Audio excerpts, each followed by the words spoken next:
Welcome everyone to the F10X Academy Insights chat with David Daly. My name is Timothy Fair-Matthews, and hello David, how are you doing, mate? I'm very well. Good evening, Tim. How are you?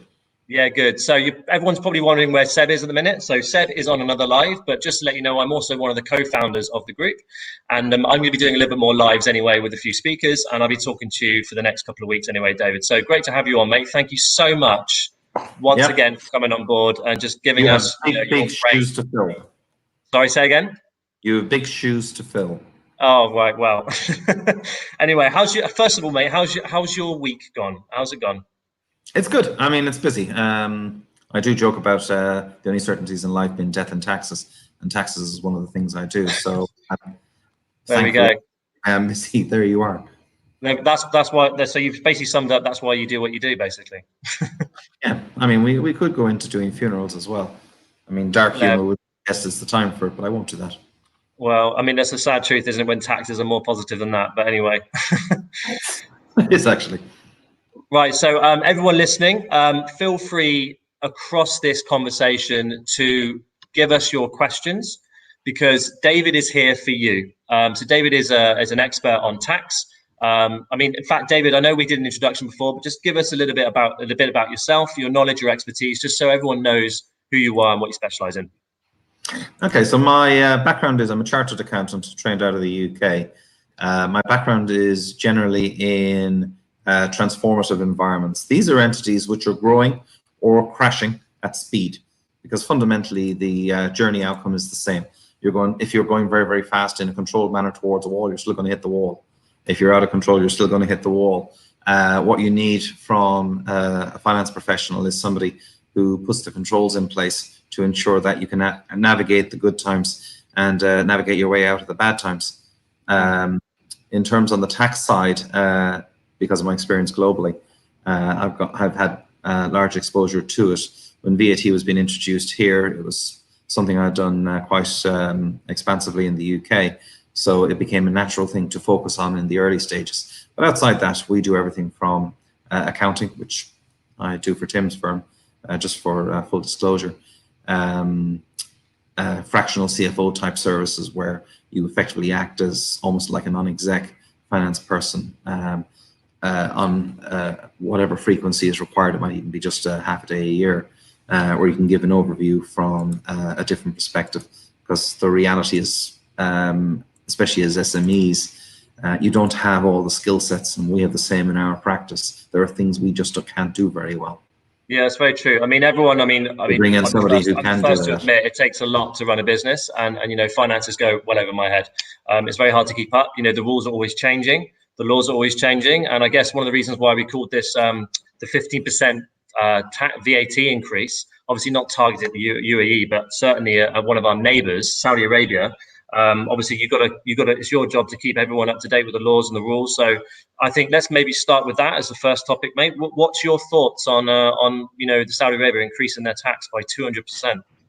Yeah, it was a bit of a surprise. When you sit back and actually run the numbers of what's happening in Saudi, it makes a bit more sense. It's primarily a petroleum economy. We know that the price of oil is in the toilet.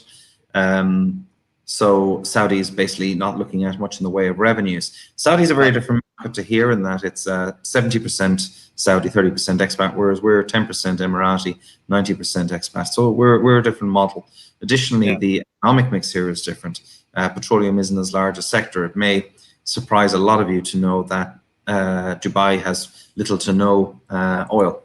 And if we look at the sector, I've just got the numbers here in front of me.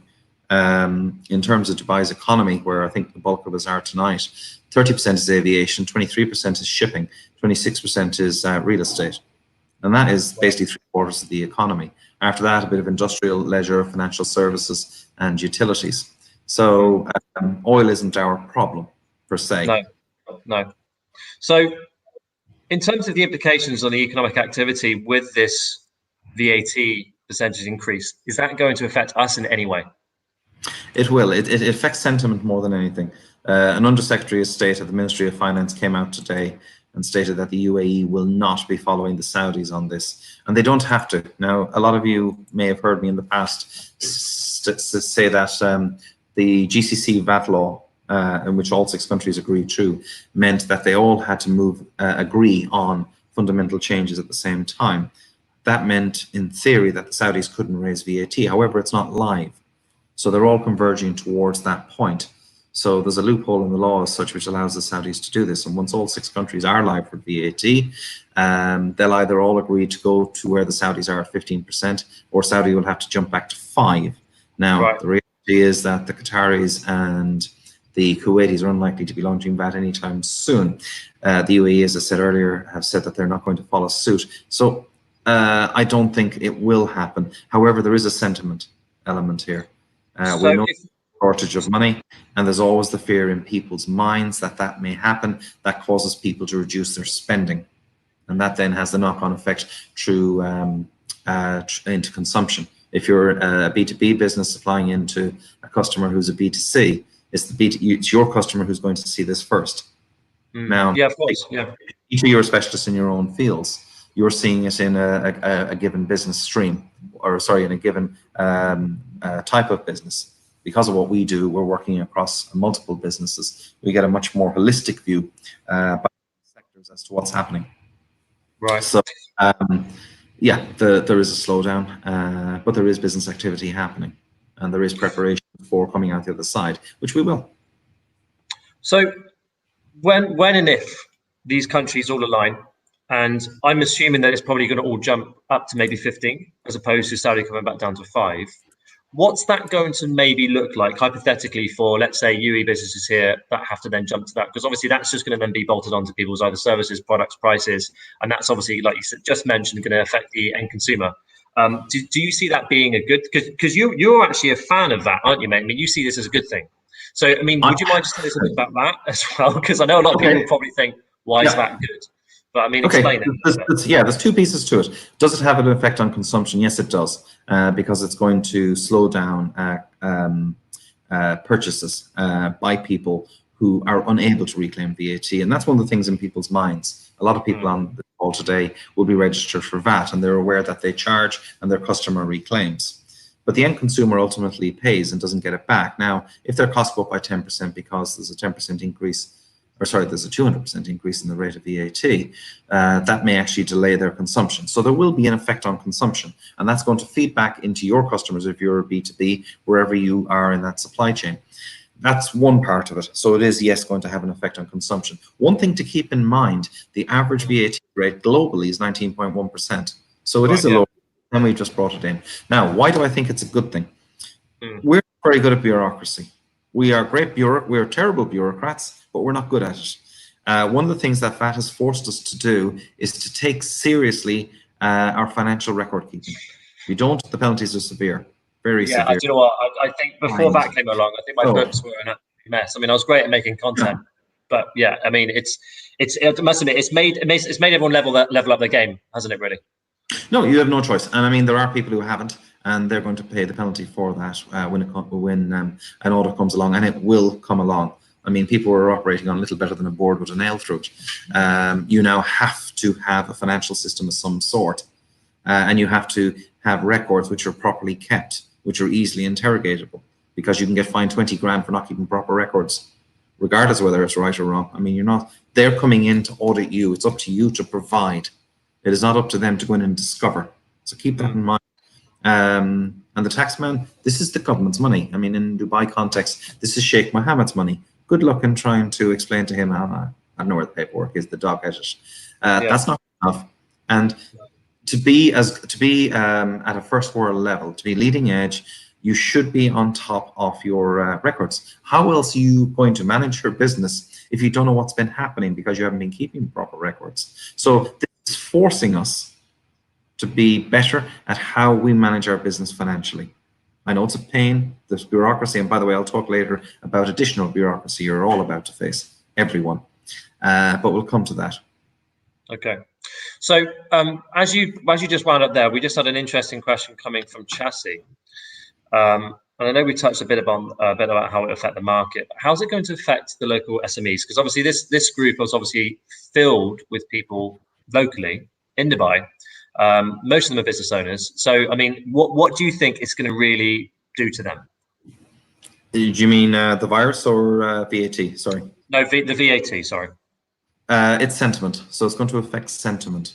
So in people's minds, they're going to have heard what's happened in Saudi, and regardless of what they're told, they're going to believe we're next. That's human nature. There's not a lot you can do about it.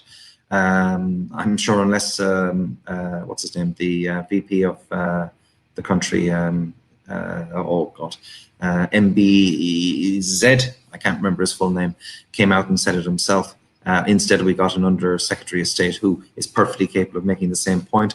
The reality is we work on signals. This will affect consumption. People will be even less inclined to spend money, which feeds into your businesses.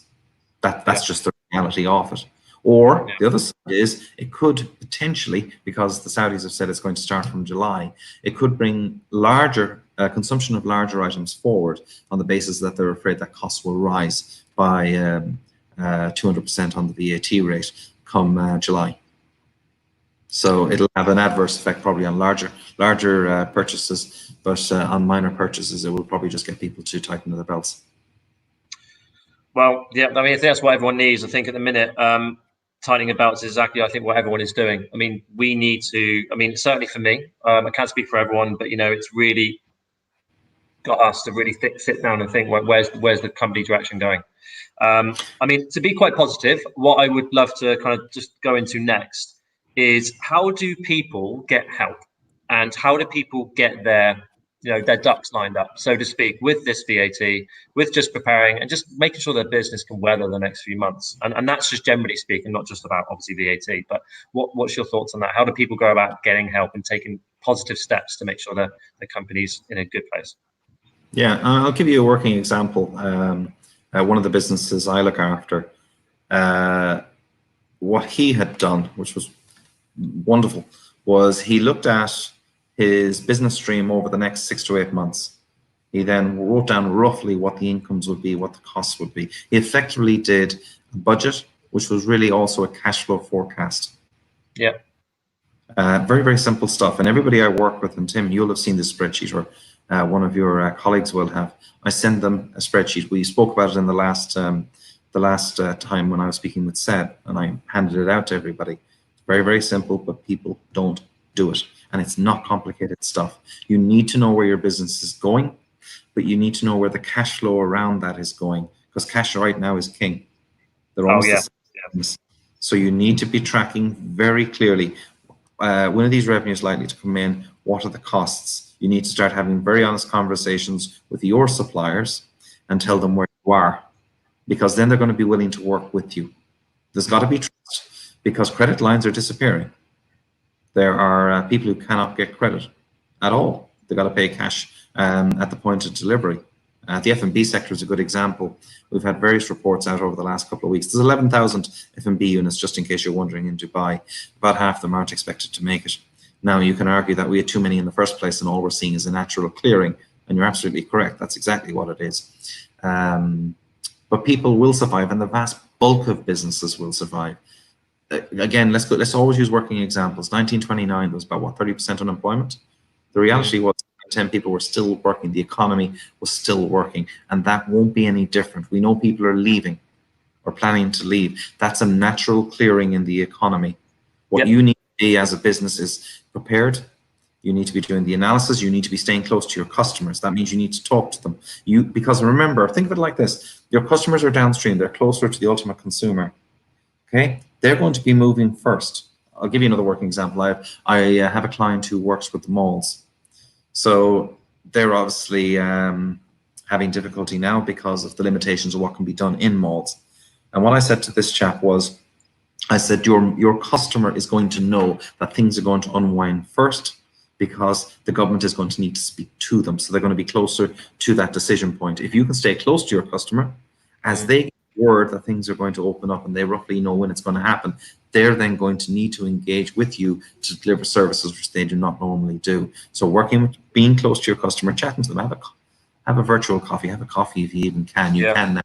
It is worth it. But stick No, to your... yeah, we've been saying. I think a lot of talks have been centered around this. Like, you've got to water the pot from the inside, as though Raj says, Raj Katachu, who was on it before. I mean, you've got to really keep your finger on the pulse and just know what your customer's doing. Like, literally nurture where the money's coming from, right? I mean, it's just basic, isn't it? It's basic. I'll give you also this thought. Not all businesses are going to come out of this in any recognizable form. Again, let's stick with real examples. Let's look at the commercial property sector. I have a company that had a 10-floor office. Everybody's been working from home pretty much for the last 2 months, and that is not likely to change going into the future. As a business, now got my business working, even with everybody at home, I'm going, where the hell am I paying rent for 10 floors? I don't need 10 floors. I need probably 2 or 3. I want to see people twice a week. That sector is dead in that form. If you're wondering, oh my God, all these people are going to lose their jobs. Yeah, they are.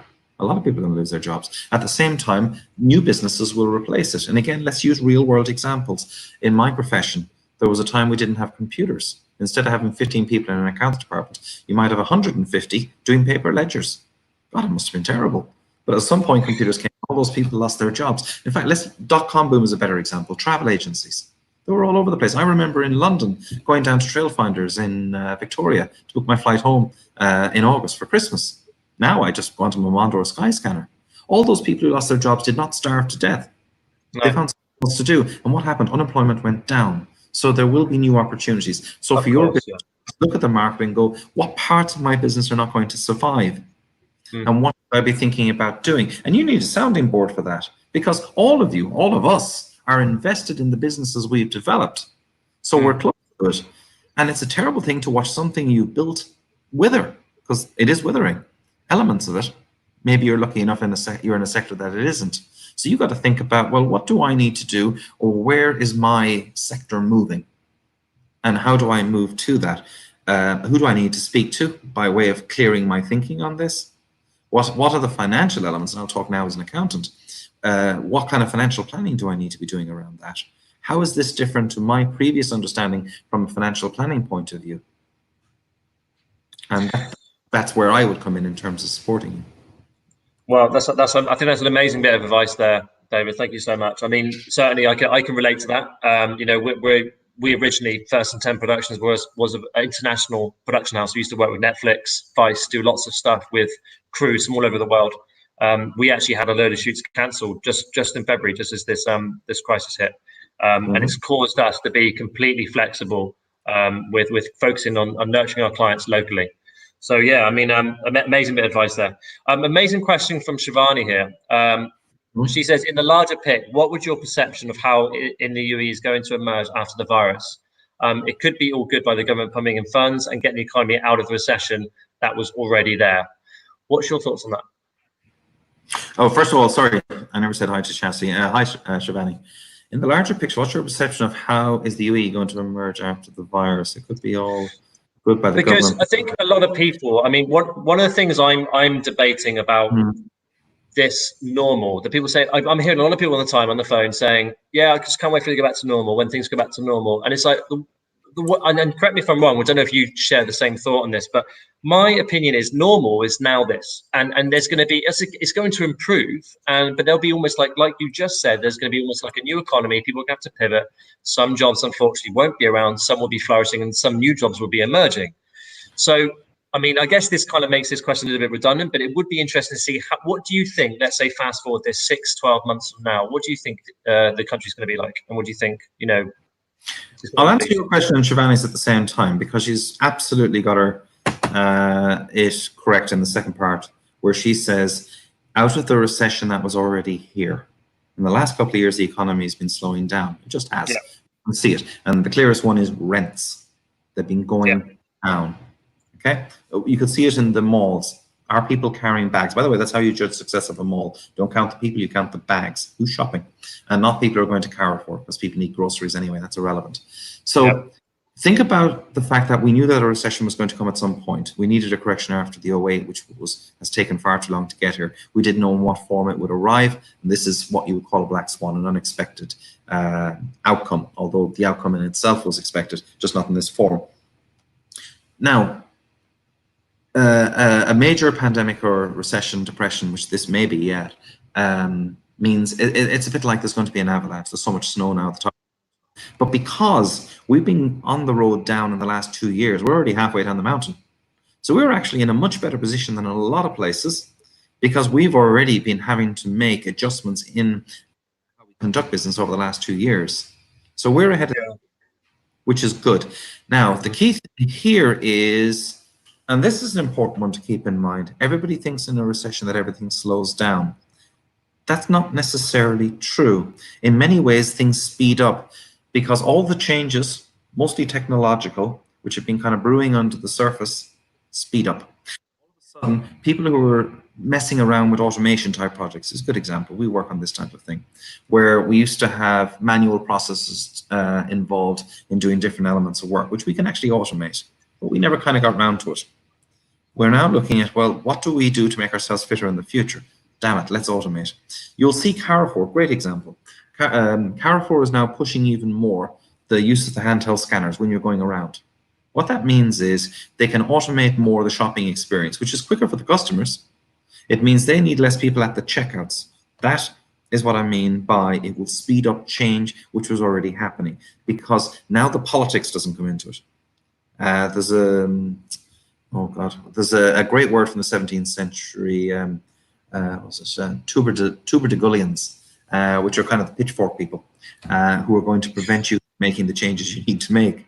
So in this type of environment, nobody gives a damn about the, if you like, a woke employee who goes, no, you cannot do this, because it is such a crisis. So changes which were being held up will start happening. And if you are supportive or an agent of that type of change, both in your own organization and for your customers downstream, and this would have to be pitched in at owner level, because the guy down the food chain does not want to hear that everything he's been working for over the years means he may no longer have that job. Yeah, no, it's true. This is actually a good thing, and Dubai is lucky enough in that because it came to modernization late. I mean, this was a fishing village 30, 40 years ago. It's had the advantage in that it's been able to skip certain technologies. We never had a normal mail system, a physical mail system. We just skipped it completely. So we are in a position to be able to take advantage of a lot of these type of advances in technology. And we're seeing a lot of, if you want to call them bed blockers, let's use bed blockers, why not? It's a good Western term for it, are packing their bags and going home. And that's not necessarily such a bad thing. No, okay. Positive, that's good.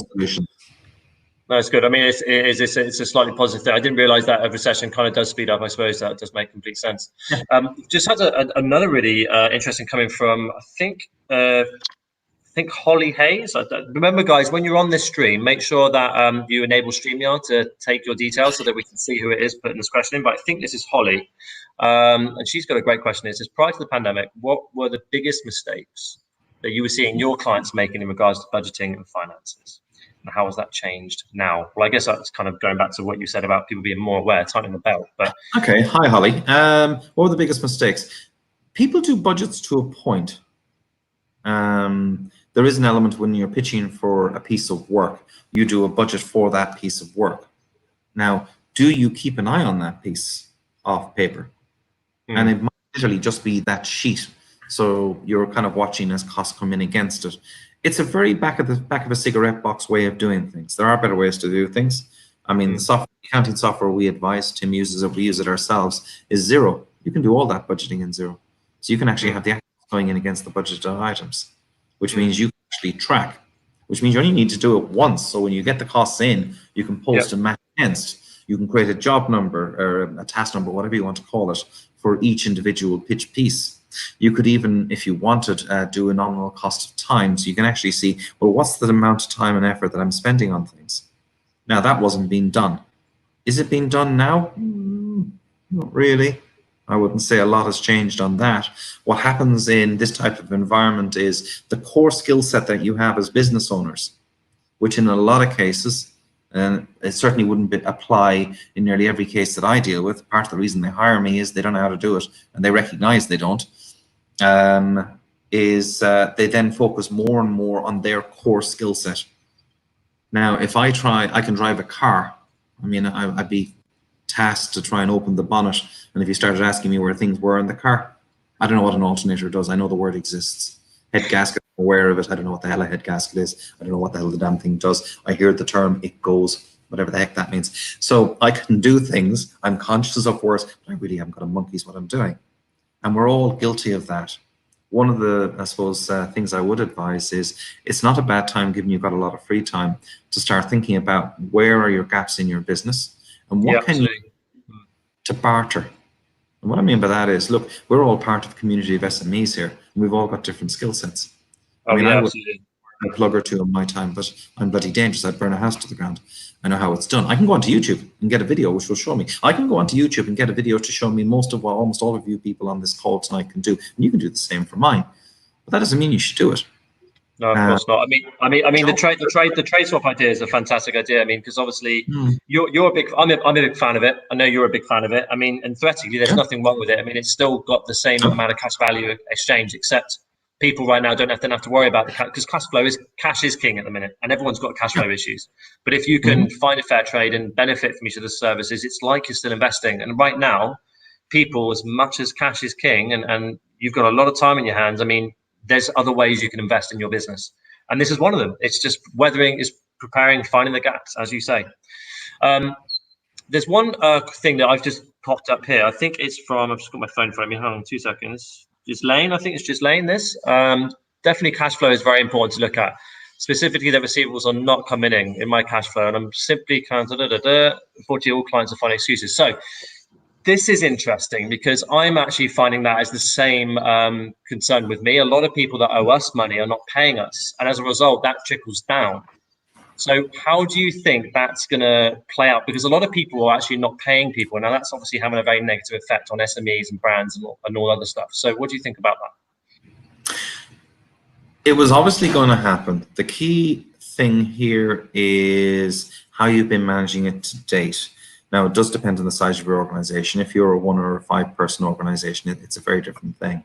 If you're slightly bigger and you have got some kind of finance function, one of the things you should be thinking about is think about the different points. So let's say you're dealing with a customer which has got maybe a couple of thousand employees. Okay, they're going to have normal functions with multiple people in it. What you should have in your mind is, what is the flow on their side that leads to the point that you get paid? Who are the people? What are their names? What are their contact details? What relationships have you built? So, and this is something you should have done. It's a bit late now, I'm afraid, me telling you this. I think, Tim, I had this conversation with you guys last year, is you're going, right, who's the person who receives the invoice from me? Who do I need in my organization to make friends with that person to make sure the damn thing gets posted? Now I know it's at least on the accounting system. Okay? Who owns the relationship with the client? Now that you know it's on the system, has the client been given their copy and told to sign the damn thing and send it back? Now it gets back to finance. What happens then? Does the FD need to sign it? Is that all that's required? Excellent, good. Now I understand the process of how that paper moves around the organization. That deals with that. But as I say, the horse is kind of bolted on that one. You may end up in a bit of negotiation. There's something to be said for going in, going, look, you owe me 10 grand. Pay me $1,000 a month over the next 10 months. That's better than constantly chasing, spending money and spending time chasing somebody in the forlorn hope that that thing is going to turn up in the next 6 weeks, 8, 10 weeks. Because we are all in the same boat. At the same time, people are, I mean, it's excuses, but it's not excuses, because everyone is in the same boat. And some people are feeling it more than others. So I guess it's empathy. Well, the other thing is, if you make that kind of deal, the upside of it is that you're off their case. And as long as they stick to it and you get something, it doesn't have to be $1,000 a month. It can be whatever is agreed. Yeah. Now, one of the things you do need to take in mind is, because these are rough times, is your customer may be going out of business. That can happen. In which case, deals really aren't worth anything to you. We're an unusual that we don't have bankruptcy laws. So going out of business here.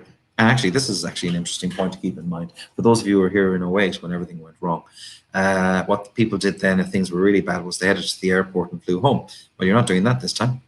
So this time is going to be very different when things go bad, because these people have nowhere to go. So I don't know what the government's going to do, because that natural release, which allowed people just to jump country and leave behind their woes, is gone. So all these people are going to be stuck in country. Now, how that plays out, I have no idea, and I don't even know what the government thinking is.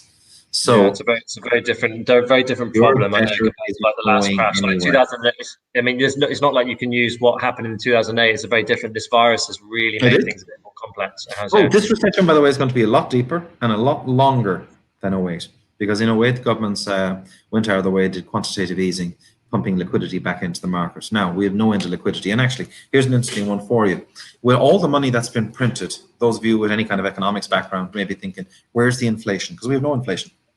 If anything, we're going into a deflationary spiral. And all that money is the reason, one of the main reasons the stock market is held up, because it's got to go somewhere. And it's gone into stocks. I mean, it's barmy, but that's where inflation now is. We got inflation in the stock market rather than inflation in goods. Now, I was saying to Tim earlier on, if you really want to get into a lovely conversation on macroeconomics, one of the ways to get out of it is to create an efficiency in the market such that you create overemployment. And therefore that puts salaries up and recreates inflation. And that's, by the way, where we may end up going over the next maybe 10 years. This recession could last some time. I'm sure. I mean, was it? I think Forbes magazine said every month in the downturn takes 3 months to recover. So if this is a 10-month thing, you're looking at 30 months, 3-4 years. But let's try and be positive, because this group's all about positive. It's not all doom and gloom, guys. So just to kind of recap a little bit for those who've just joined us, we were talking a bit about recessions. Actually, not being as slow as you think. There's going to be a lot of new jobs coming up, a lot of businesses thriving. Yes, it's not going to be great for everyone, but it's just about pivoting, preparing. And this is going to lead me on to something that Arnold has just sent in. So he said, how should companies prioritize budget in terms of marketing, investing on technology and operations, and what are the top priorities in order to thrive? Which I think is a great question, because investments need to be made incredibly wisely right now. I think we've discovered that we definitely need to make sure that our books and our, all our VAT's in order and everything is, so that our business can weather it. And but with regards to other investments, David, what do you think on that? You've got to see what is going to drive sales, which you're going to get paid for. It's very easy to write business, which may never be paid for. You'll always find somebody who will appoint you to do something. Marketing is traditionally the first thing that gets sliced in a downturn. Now, marketing has different forms. I mean, to an extent, this is marketing. It's marketing for me. It's marketing for Tim, and it's marketing for anybody who comes up here and puts themselves in this forum to talk to you all. There's an element of that, and that doesn't cost anything more than my time. So marketing should still be done, but it should be done in something which is going to support an objective, which is clear. In terms of investing in technology and operations, technology has become an awful lot cheaper. The reality is there's an awful lot of freeware out there. I mean, just look at what we're doing right now, and I'm sure everyone's using Zoom in a minute. I think of the time you save by not driving to meetings. I mean, I think that's something that's going to stay around. I think all these things need to be invested in, and I think there's plenty of avenues, especially for things like marketing, like you say, is going to be worth it. I mean, you're not going to want to drop 100,000 dirhams on a billboard on Shakeside Road at the minute, but you're probably going to want to, Nobody will see it. Exactly, yeah. So of course, but no, that's true. But that doesn't mean you shouldn't do marketing type activities, communication type activities. From a technology point of view, what are you going to get out of that? So what is that going to do to push a sale where you're going to get paid, or there's a high likelihood you're going to get paid? So they're the types of things you got to look at. Partnering is important here. Maybe a case you have no choice but to pare back your operation and say goodbye to people. I mean, there's ways where you can go, look, I'm sorry, but what I'd like to do is to keep you there, and if this project comes in, I'll bring you in on a freelance basis. That's sadly just where we are. Ultimately, and this is very important, the entity, the business must survive. And that sounds like a very cold, harsh thing to say, and the kind of thing an accountant would say, but that's the reality of it. And that's not in any way to denigrate anybody's employees or anybody who is one who's watching this tonight. No, true. Very true. Okay, so someone here, I don't know who it is. Can someone speak about bankruptcy? I know this is probably There are none. There are none. No bankruptcy laws. I think we spoke about this last time. Yeah, they've spoken about bankruptcy laws, but I'm not aware that they ever got around to introducing them. So we still technically have debtors' prisons. Welcome to Victorian Britain. Although, in fairness, the government has made a lot of changes to that, so it's not as bad as it was back in the early 2000s. If let me put let's hypothetically talk about X business that, let's say, hopefully doesn't exist, but let's say is watching this in this group right now. If you're in a position where you think your business is unlikely to weather the next few months and they think they're probably going to run out of funds, what advice or things do you think they can do to prepare for that? What are the options, do you think? If you don't think you're going to survive, hoping against hope, it's understandable because it is your baby if you're a business owner. But if it isn't going to survive, then the marketplace, a little bit like nature, is fairly heartless. You're going to have to make that decision to close that business down, and there's a process involved, and it's a pain, quite frankly. I've done a few of them for people. But there is a process to go through, including, you're going to enjoy this, having to advertise in the paper that you are closing down to give potential creditors a chance to write in and go, oh, you owe me money. Yeah, I mean, uncertain times, of course. I'm sure, hopefully not many people in this watching this video right now is in that position. But yeah, I guess it's just do what you can. Like you said, just take any of the tips and advice that we're given in this chat, and just do what you can to try and prepare and make that decision. It's good to kind of, even there's no shame in it. I mean, this is a very unusual time. It's very, it's not like a normal crash. The virus is this whole pandemic has made things a lot worse. And like you said, but the positive thing is like there might be some, in a silver lining for some businesses, it might be some of the best things that's happened to them with regards to the change, the restructuring, the pivoting. I'm sure there's going to be a lot of brands that come out of this that will actually probably be having a better model, more profitable model. The team might be different, the brand might be different, what they're doing is different. But I mean, we just again, let's use a real world example. If you go back to the 90s, remember the 90s? There was a company called Blockbuster. I believe it was a 100 listed company. I think it's gone now. The reality Blockbuster remains. There's one store left in the US. Really? I googled this the other day. There you go. But you know what I mean. You're talking about something which strode the world. It's gone. Jeff Bezos was asked last year. He said, "Will Amazon still be the top company in 50 years' time?" He said it mightn't even exist, and he's right. I mean, the reality is things have a lifespan, and there's very few entities that do survive. And if you don't believe me, go and have a look at what was in the FTSE 100 in the UK 100 years ago. I don't think there's that many of them left. That's just the nature of things. In the same way, in 100 years' time, none of us are going to be here. No, that is true. That is true. So we've got another interesting question. I think this is from Rajiv. What happens to PDCs, that's post-dated checks, I'm assuming, against business loans? If those checks are presented, what happens then with regards to the law currently? Okay, post-dated checks, which is rather unique to this region. In a Western sense, a check is a bearer bond, payable on demand. You can't actually post-date them. You can here. So what happens if it bounces? Because that's fundamentally what we're saying. The law got changed. So your creditor can still go to the cops and go, oi, this guy wrote a check and it's bounced. So in the old days, they would come pick you up and bring you off to jail until it cleared. They wrote off 100 dirham a day until the value of the check was written off. That was the old way of doing it. What they do now is they give you an opportunity to settle it. They give you an opportunity to earn enough and to prove that you can earn enough to eventually get on top of the debt, because eventually they realized that it wasn't practical what they were doing. There's no point leaving somebody in jail where they can't earn money or can't do business as a way of earning their way out of those debts. So the world has got, the world here in terms of post-dated checks has got a lot better, but it's a tough place to be. One of the bigger issues you face is who you bounce that check on. If it's on a financial institution, they may have the right to penalties. So you could see yourself getting whacked, and you do see this here. People get charged large penalties by financial institutions, and then you get interest on top. And before very long, the penalties and the financial interest are more crippling than the original amount which was bounced, and they can never ever get on top of it. So as a rule of thumb, it's up to you as an institution or as an entity to decide how it is that you pay people. I can only speak for myself. I write one check a month. I rent a car and my own place, and that is it. I have 2 checks clearing every 2 months because they both clear on the same day, and that is it. And I write them and then hand them in. They clear within a day or 2. I am extremely wary in a country where the sanctions are what they are, although they have got a lot better, of writing checks. And I know that's a difficult thing to do. Do you think the crisis we're in and the situation we're in, do you think that the laws probably are going to change and adapt after something like this? The Especially laws are always changing. Are they going to change around bankruptcy? I would suggest they won't in the short term because the government is far busier with other things. So yeah, I guess so. Priorities, and they're extremely busy.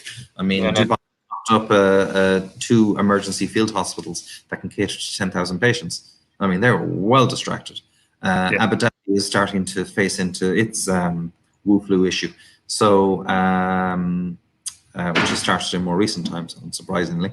Yeah, no, I'm not expecting any great changes other than they may make a gesture. So last month, for example, they allowed people who were due to pay VAT by the 28th a month's leeway, and that's gesturing more than fundamental changes in legislation, which change how businesses operate.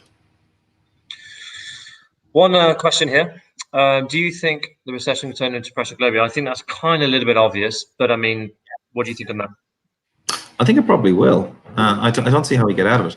Again, let's all stick with working examples because it's an easier way to think of it. Ireland, my home country, we are currently handing out 350 euros in our money. That's about 1,400 dirham a week to those who are unemployed. And right now, a quarter of the population are unemployed. Not a quarter of the working population, a quarter of the population. Sorry, excuse me. Yeah, no, a quarter of the working population are unemployed. Yeah. So that's a massive drain on state funds. So what it basically gives you a clear indication is that the state sector is now larger as a percentage of the total economy. And we've, in the case of Ireland, we're the second most indebted nation in the world after Japan on a debt per GDP basis. We never properly recovered from the 2008 crash globally. What we did was to print tons of money to refloat the banking system, but we didn't really deal with the underlying debts. So the debts have been growing. We're now into a situation where monetary policy, i.e. Quantitative easing in terms of printing money doesn't work. Not only that, it hasn't created inflation. I mean, that's a kind of fundamental piece. So that policy doesn't exist anymore. So we don't have the tool of pumping money into the system. We can't lower interest rates. British interest rates are down to 0.1%. They've nowhere to go. So you can't lower interest rates to encourage people to borrow. So that's fiscal policy. So fiscal policy and monetary policy, you don't have the tools. And by the way, there are only 2 types of tools. So what's left? And you're hearing it from a few cases. There's something called helicopter money. You'll have seen that coming out of the States. I think it's a Milton Friedman policy from, I think, the 50s. David McWilliams, the Irish economist, has called for the same thing. This is where, and you're going to love this one, the government gives you money. And it goes, here is money. Take money, and they give everybody money. And what they're hoping is that you will go and spend the money.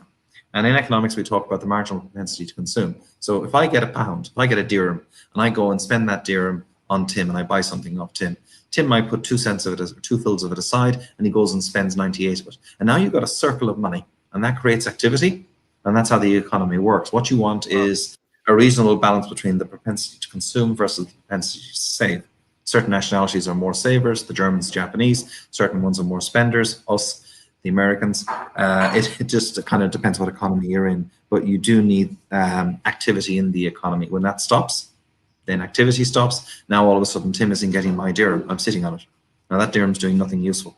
It's no good to me anyway. I might as well get something for the dirham. And then eventually, if you think about it in a circle terms, if there's 5 of us, or there's only 5 people in the economy, and make it simple for yourself when you think about these things. I spend a dirham on Tim, Tim spends it on John, John spends it on Timmy, Timmy spends it on Nora, Nora spends it on me. Now we have activity, and the money's going around. And that's kind of fundamentally what we're talking about. So we need to recreate activity in the economy, which right now, because we're all sitting on our arses at home, it's kind of stopped. Yeah. No, it's true. No, it's true. What in terms of the difference of economies, what do you think countries are doing quite well at the minute? Because everyone's behaving a little bit differently. And I think with Boris's announcement today in England, I mean, obviously everyone's a bit confused with his direction as well. I mean, what countries are doing well and what ones aren't? Okay. Right? Well, we don't know, and we're not going to know for a few years. I mean, if you look at the 2 models, and there's really only 2. There's the Swedish model, which is herd immunity. Let's just go for it. People are going to die. And do keep in mind this is a virus, and as Michael Osterman, the noted epidemiologist, said, you can't stop the breeze. We're all going to get this. It's just win. What we're trying to do is to ensure that the medical facilities of countries can get up to speed and deal with an avalanche of cases. So what you want to do is get hit by 5 20-foot waves rather than a 100-foot wave. The Swedes have just decided, screw it, we're going to go for it. But as part of that, we're going to tell the elderly and the sick to keep away from people. Now, they've lost a couple thousand people, but in the grand scheme of things, it's, and again, I'm not trying to be callous here, it's not crazy numbers. And if you actually look at those numbers relative, not in total terms, but population relative to other European countries, actually, it's not that bad. We're in bad flu territory. The other model is the track and trace, test and trace, sorry. So this is where somebody gets the virus, you find them, and then you trace who they've been in contact with. South Korea is the most recent example we have. Some fellow went to a nightclub at the weekend, I believe, and he passed it to 70 people. He went to 3 nightclubs. They traced it back to him. So, and then what you do is you isolate those people and those people around them. And what you do is you stop the virus spreading. You hear about the R0, and what you're talking about is the rate of transfer. And if you can keep that below 1, therefore the amount of incidence of virus in society reduces. The problem is you're still down with the fundamental point that it's a virus. We're all going to get it. And not only that, the virus is mutating. Even if we come up with a vaccine, we come up with a vaccine for one version of it. So in reality, we are going to have to develop herd immunity, whether we like it or not. And we are sadly going to lose people. This virus, as we know, attacks the elderly and people who've got underlying conditions. So that's unfortunate, but nature doesn't really care. And that's just a reality. Now, in terms of, from an economics point of view, in terms of who's doing well, you've got to remember that the world economy has 3 waves. There's the commodities economy, and by that I mean people who produce commodity type items. So we produce oil. The Russians produce oil, the Australians produce aggregates. Yeah, so they're the first part of the economy. That then moves on to the manufacturing part of the world, think China. And then it moves to the consumption services part of the world, Western Europe, America. Okay, so typically in a normal recession cycle, they move in waves. The commodity economy goes down first. That then feeds into the manufacturing economy and eventually feeds into the service. By the time it feeds into the service economy, you'll tend to find that the commodities economy is starting to come out. What we're seeing now is a perfect storm. Everything's in turmoil. Is there any country economically doing particularly well? Some ones will weather it better than others, partly from a wealth point of view, partly because they've been lucky not to be affected to the same extent as others. I mean, the Italian economy has been devastated, as is the Spanish. The British economy and the American economy will rebound faster than you think. And I'll get on to Boris in a second. Partly because as an economy, there's a flexibility built into it. Cynics will say in America that they'd let people starve in the street. And if you look at some of the incidents where people don't have health insurance and an ambulance drops them back onto the street, that's an example of it. Britain doesn't have that, but some would argue they do. But Britain has been modifying its economy in the last 10 years in any case. First under the Cameron government, through Theresa May's interlude, and now into Boris. So for example, the high street in Britain is dying, not because of the government, but because people aren't shopping in the high street anymore. The reality is that the high street as we know it is going to disappear. By the way, that's got huge implications to here. If we're all going to now move to buying off Zouk and Amazon and Noon and whoever else it is, what on earth are we going to the shops for? What we're really doing in shops in the future, I believe, is we're going in to see and touch the good, then we'll go online to buy it. That's got massive implications. Now, certain countries are ahead of the curve on that because they've dealt with it.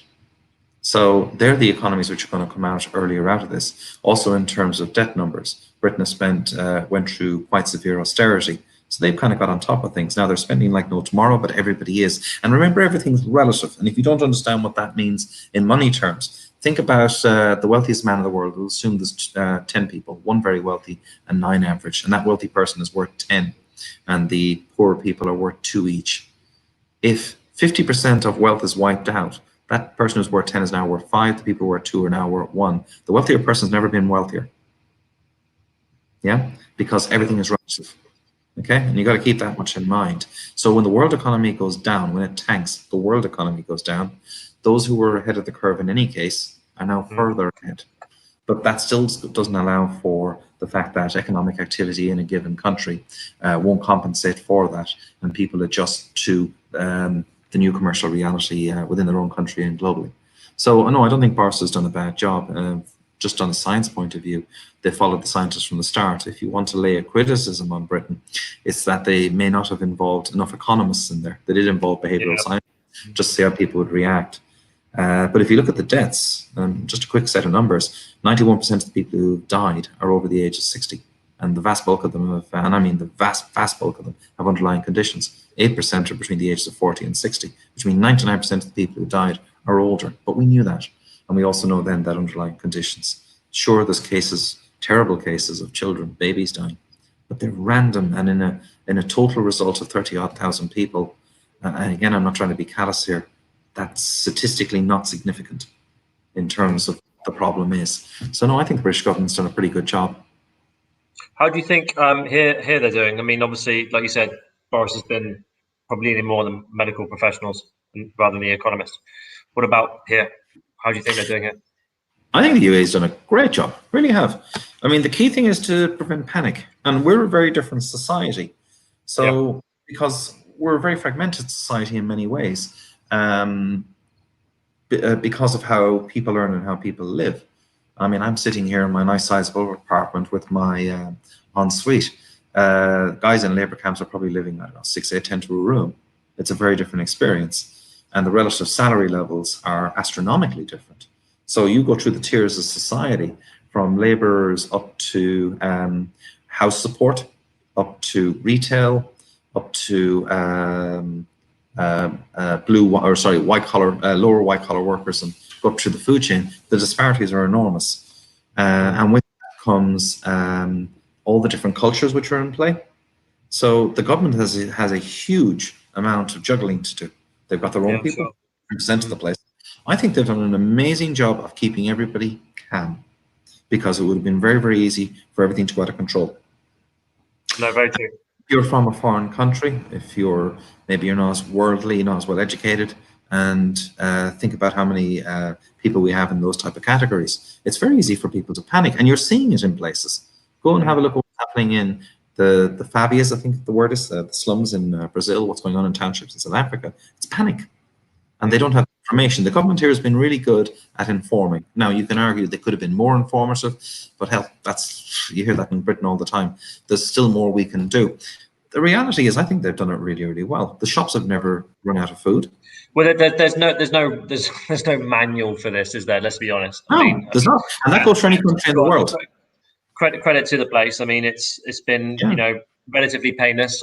Count your blessings. Certainly for us.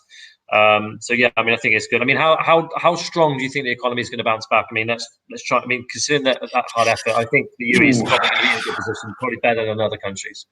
So I think if you're here, probably there's bounces over others. It should bounce reasonably well. It depends how it clears. One of the things you need is, again, let's use an analogy. For any of you who've done gardening and who've had rose bushes, I've had back in the UK, you cut them right back, and by God, they come back strong. Now, what does that mean in UAE terms? Well, we know, I mentioned at the start, there's 11,000 F&B units in the country. We're not in the country, in Dubai. We could lose half of them. Now, that doesn't mean the F&B sector is going to fall apart. We're not going to be able to get pizza, Indian, or whatever our favorite foods are. Quite the opposite. Those that survive will be in a fit state to survive. And not only that, on the outcoming side of it, they still got to satisfy their customers. If they're no good at what they do, well, they'll have survived the crash to a fail because they cannot satisfy customer demands. We're going to see people leave. We're going to see a lot of people leave. I was looking at an article today. They're talking potentially 10% of the population. Now, that's huge. We're a country of 10 million people. That's 1 million people leaving. Now, we already know, the papers here have spoken about, I think it's 40,000 Pakistanis who've registered to go home. I don't know what the number would be from India, but given the populations here are not so dissimilar, it's going to be maybe between 40 and 60. So that's 100,000 there alone gone who want to leave. The question is, how are they going to be able to? There's going to be people from all over the world. We have 200 countries represented here. So we will see people leave, but that will lead to a clearing. And that, in a way, isn't such a terrible thing. Again, I'm not trying to be callous here, but the reality is that we're guests here. I'm very thankful. I've been here 12 years and I love the place. And in a privileged position, I suppose, enough to know that I'll make it through to the other side. I know people won't, and I know people who are already planning to go for one reason or another. But no, I think we'll come back out of this, because I think we will take advantage of the technological and work innovations which are out there. We'll take advantage of this crash to get past the politics and the blocking, which has been happening over my years that I've seen here, because I've done consultancy here, where it's very, very difficult to get anything done because people are resistant to change. So no, but it will take time. Someone's just put over 200K from Pakistan. Sorry, I've just seen those numbers. Okay, I'm reading the wrong publications in that case. Wow, 270,000. Well, that makes more sense, because as I understand it, is it 5 or 6 million? 5 million in this country are people from India and Pakistan alone. So if we're going to lose 1 million people, that would suggest that the bulk of them would have to be from India and Pakistan. That's enormous. I mean, the airlift operation or Navy operation to get these people home is astronomical. Mm. But I mean, like you said, being positive. I mean, because we're going to wrap this up quite soon, guys. So any last minute questions, guys? We've got a few minutes. So if anyone has any last questions for David, please put those in. But just to recap kind of what we said, so anyone who's tuned in a bit later, one of the things is, leading on from what Saudi have done with increasing the VAT, until all the countries in the GCC align, it's likely that it will go up at some point, even though the UAE are not doing it. And the best thing to do is be prepared. So you have David as an asset in this group, guys. If you have any questions, I'm sure David, and I don't want to be candid here with your time, but I'm sure you're more than willing to speak to anyone who needs any advice. Yeah, okay. Look, I mean, at the end of the day, if it's just a quick chat, that's fine. I mean, obviously, if it's something, and we can have a conversation around that. Sure. Trade swaps are great, obviously a good deal. So at the minute, like, a lot of people are really not in a position where they're cash rich, or the cash flow's there. So if there's any way you can still invest in your business and find ways to work together, that's obviously a fantastic way to kind of keep things going. And obviously, just to remember that if just because in a recession, just because it may seem like it's slowing down, it won't. There'll be a lot of new jobs and new companies emerging, and your competition also, guys, will be thinning. So your ability to pivot, and if you can weather this storm, you'll come out of it hopefully on the other side much stronger than you were going into it. I think that's kind of like, a good kind of way to look at it all, to be honest. Yeah. Anyway, David, thank you so much, mate, for being with us and giving us so much useful information. That was amazing, and like I said, guys, anyone who has further comments, David's happy to have a quick chat. So I mean, thank you again, mate. Really, really appreciate it, and we'll see you again in a couple of weeks. Okay. No problems. Good night. Take care, guys.